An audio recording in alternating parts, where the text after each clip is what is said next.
سلام، خیلی مخلصم. امروز روز 44م چالش پیاده روی هستش. این چالش 100 روزه است. پس تا انتهای روز 44م با من همراه باشید. همچنان هوا ابریه، هوا بهبهی. من هم که از خود خواسته سویشرت رو پوشیدم، پلیور زیرش پوشیدم. سرمایه نیستم ولی از این فرم خوشم میاد. به طب از این فرمه که آره یه چی روم باشه خوشم میاد. بریم با من همراه باشید. بریم شما هم پیاده روی کنید و خیلی مهمه سالم بمونید. چند شب است روز جمعه 30 شهریور ماه، تابستون هم تموم شد.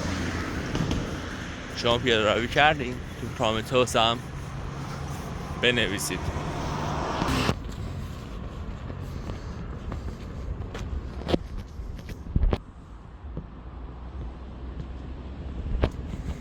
آیه موضوعی که هست و باید بهش اشاره کنم، یه بچه هست بنده خدا پدرش فوت کرده و مادرش داره بزرگش میکنه.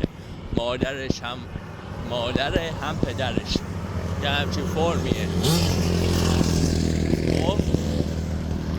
ولی این بچه مرامش از 100 تا مرد بیشتره.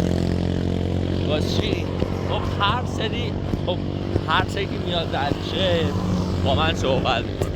چون من خودم یه سری فرمای اینجوری رو داشتم، به خاطر این مردم رو درک میکنم و به همین واسطه با هم صحبت میکنن.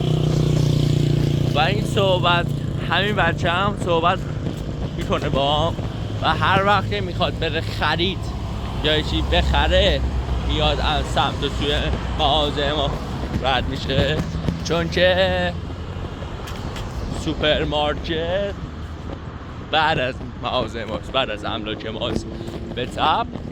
و زمانی که میاد برد میشه، قبل از اینکه خوراکی رو بخره میگه چی لازم نداری برات بخرم. بعد از اینکه خوراکیش رو خریده میگه که میخوای با هم بخوریم. اینجور صحبت ها. یه بچه ای هستش که به طب نیاز داره ولی زیاد آدم پولداری هم به طب نیستن، اما این مرامه رو داره. سلام، هستم واسه مخلص. این جای داره باز هستش و خب من با همه سلام علیک میکنم. حالا چه آدم لاشی چه آدمش، چرا؟ چون تو مرحله اول نمیتونی بگی تو لاشی هستی من با تو سلام علیک نمی کنم، یا که بگی که آره لاشیه رو بذاری تو سرش. چرا؟ چون اصلا نمیتونی به روش بیاری. باید یه شرایطی فراهم بشه که حالا بگی آره تو لاشی. حالا بعد از اینکه اون شرایط فراهم شد، حالا یه پرانتز باز کنم، من زمانی که حالا به خاطر تجربیاتم، به خاطر این کارهایی که انجام دادم، زمانی که یه شخص با من سلام علیک میکنه، اون سلام رو میده متوجه میشم اون سلامش چطوری هست، چه رسی داشته. و سلام مخلص. آژانسمون بود، آژانس محلمون. و اینکه آره دیگه، ولی به ناچار زمانی که تو بازار کار هستی، تو کاسبی هستی، بیاد داری حالا شاگردی پدرتون رو که بیای کم کم بالا و زیر سایش هستی، به همین واسطه سبب میشه که خب این سلامو باشه به طب. ولی خودت هم باید حواست باشه دیگه تا یکی زرد و اینا تو نطفه خفش کن. خیلی صحبت کردم، باز میگم صحبت کردن خیلی دوست دارم، خیلی صحبت کردن دوست دارم و لذت میبرم از صحبت کردن. سلام.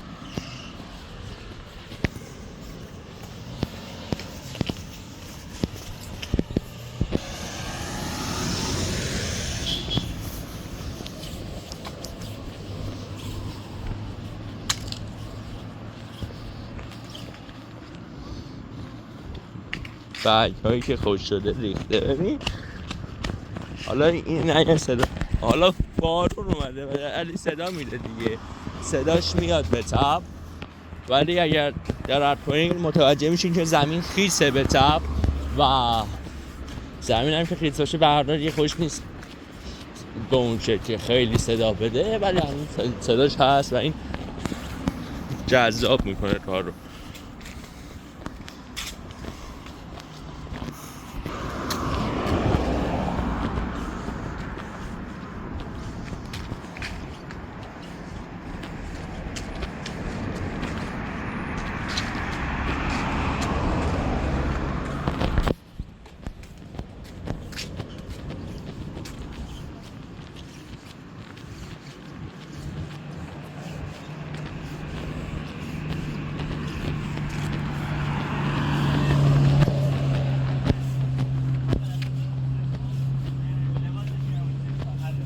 سلام.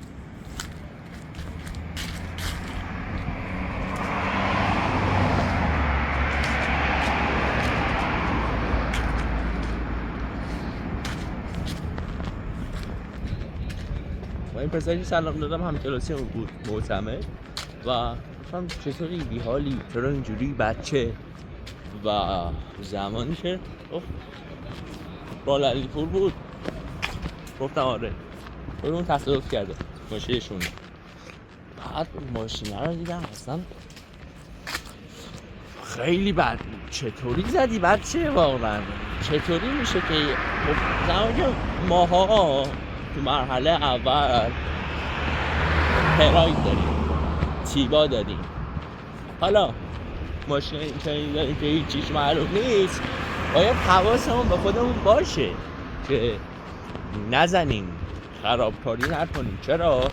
شما زمانی که توییتر داشته باشی، زمانی که شولت داشته باشی آمریکایی باشه، زمانی که آلمانی باشه، باز یه امنیتی داری و یه خورده اون ترسه کمتره. به عنوان مثال تو دوج آمریکایی، پیکاپ دوج، یا از اون طرف اتاق صد، از اون طرف با ما مثلا هایلوکس ربو، ویرو، تایر اینا رو داشته باشی، یا مثلا بنز معماری 1900 فلان داشته باشی، یا S500 حتی 50 سال پیشو، باز یه خورده حالت بهتره و اون امنیتی که داری بیشتره. چرا؟ چون میدونی اون ماشین که خریدی اصالت داره. آمریکا بالا 100 ساله داره ماشین میزنه. آلمان که از خیلی وقت پیشه آمریکا بوده و داره ماشین تولید میکنه و ژاپن هم تو دیگه مرگ نداره دیگه. لکسوس داشته واسه بازارهایی که حالا یه خورده بازار آمریکاست به طرف، چون که خواهانش بیشتره لکسوس تو آمریکا و تویتاش هم که دیگه تو بازار خاورمیانه و این فرما هست و به خوبی داره مصرف میشه و به جان سختی معروفه. ولی زمانی که خب بنا به شرایط اقتصادی بد توی کشور عزیزمون ایران نمیتونیم ما ماشین خوب سوار بشیم و همین پراید هم، همین تیبا، همین ماشین این چنینی هم باید 300 تومن 400 تومن بهشون پول بدیم. الان مثلا سانتافه اشتباه نکنم، نه یه سانتافه که اینجا 1 میلیارد و 900 تو خود آمریکا 300-400 میلیون مایشه. تفاوت رو داشته باش. ما توی ایران با 300-400 تومن یه تیبا به ما میدن، یا تهش ما میتونیم یه دونه تیپ 2 مثلا 89 برداریم. ولی اینا سخت میکنه، اینا درد داره که جوون بعد چند سال کار کنه حالا یه تیباش بشه، حالا اون تیبا رو چند سال بذاره که حالا اون تیبا رو بکنه یه سانتافه، یه آزرا، یه همچین فرمایی که حالا با همین پرایدی هم که حالا لطف کردن خودش خریده یا واسش خریدن، تصادف بکنه که کلش جمع شه. اینا درد داره. البته از رانندگی اون شخص هم میاده، ولی خب در طول این موضوع مهمیه.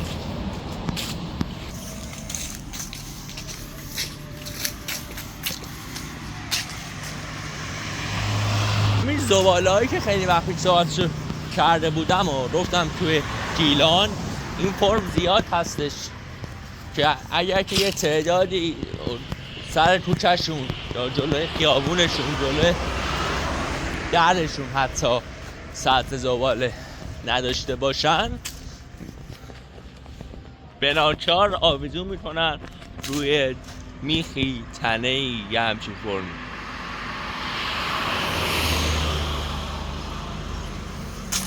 حالا برگردیم، این مشتریه پیاروی نکنیم و همین راه برگشتمون هم طب زیاد میشه.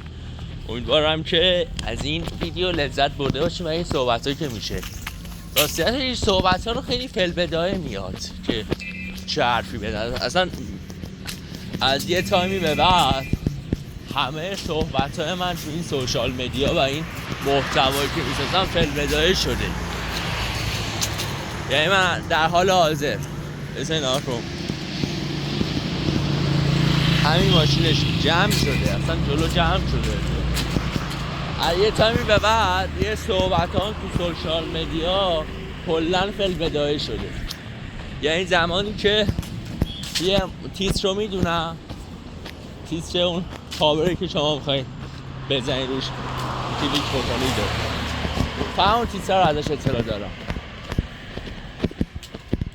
بعد با همون تیتر استارت رو میزنم، دکتر رکورد رو میزنم و به واسطه این که دیالا بداهم خوب شده و بداهم خیلی تقویت شده، دیگه استارت رو میزنم کار جمع میشه. چون که تا همین محتوایی هم که میسازم با تا زمانی تو حوزه آموزش بودم توی استودیو این ویدیوها ضبط میشه، توی جایی که تو میتونستی اشتباه بکنی، ولی الان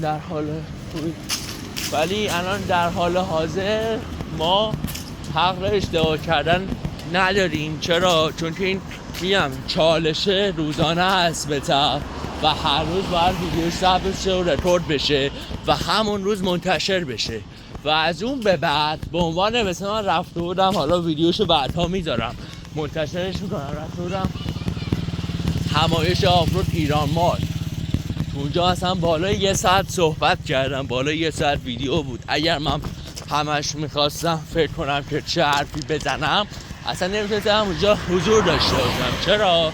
چون که کلا 2 ساعت وقت داشتم که ویدیو رو رکورد کنم و تا رو جمع کنم و همین خاطر گفتم به این موضوع اشاره بکنم که خیلی وقتا این محتوایی که دارید بنده میبینید فلبدایه است و همین هم بهتره، اون محتوا طبیعی‌تر جلوه میکنه. اگر دقت کرده باشین من دوست ندارم که به عنوان بلاگر شناخته شم، دوستم به عنوان شخص مستند میسازه شناخته شم، چون تفاوت داره. شخص ولاگ میسازه خیلی ادیت میکنه، چون دیدن به به جنسیس من خیلی دوست دارم، خود جنسیس GT 86 اون خواهانش بیشتره به طبع توییت هاست باز، ولی داشتم به این صحبت به این موضوع رسیده بودم که من دوست دارم به صورت مستندساز شناخته بشم. چرا؟ چون شخصی ولاگ میسازه خب حالا بیشتر ادیت میزنه، کارهای این خستر بیشتر میکنه، ولی اون شخصی مستند میسازه هر آن چیزی رو که تو اون صحنه هست سعی میکنه همونا رو به صورت خیلی طبیعی‌تر نشون بده. من همینو میخوام. چرا؟ چون که ولاگ ساختم کاری برام نداره که بخوام ولاگ بسازم، همون تدوینشو بلدم، همون طراحیشو میتونم انجام بدم، هم بچه‌ای رو میشناسم که بیچو همون کارو واسم در بیارن. اما یه موضوعی که هست، من این اسم و اعتبارم رو لازم دارم و دارم باش کار میکنم و به خاطر یه چوس ویو بالا یا پایین تر و چست و منپول، این اسم و اعتبارم رو نمیتونم خرابش کنم. به خاطر همین دوست دارم محتوای با کیفیت بسازم، محتوای زرد نسازم و در حد خودم، در اندازه خودم کارهایی رو منتشر کنم، کارهایی با اسم من منتشر بشه که دارای کیفیت باشه.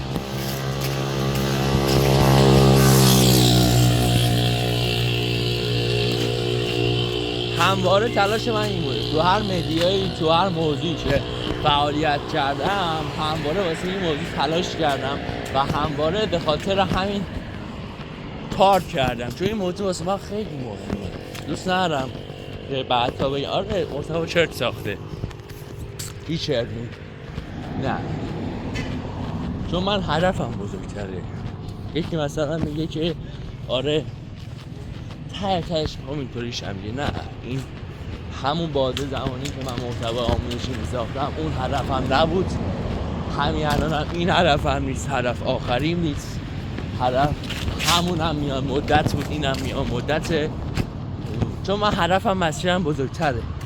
به طب هدف و مسیر بزرگتر باشه نباید اون نام و اعتبار تو خراب کنی، باید حواست به اون نام و اعتبار باشه که منم در تلاشم که همون کار رو به خوبی انجام بدم که بشه اون چیزی که میخوام تا یه حدودی. خیلی مخلصم، امیدوارم که از روز 44 که اشتباه نکنم لذت برده باشید و اینکه باز با من همراه باشید. هنوز راه داریم، هنوز روی داریم و شما هم راه بدید. خیلی ممنون.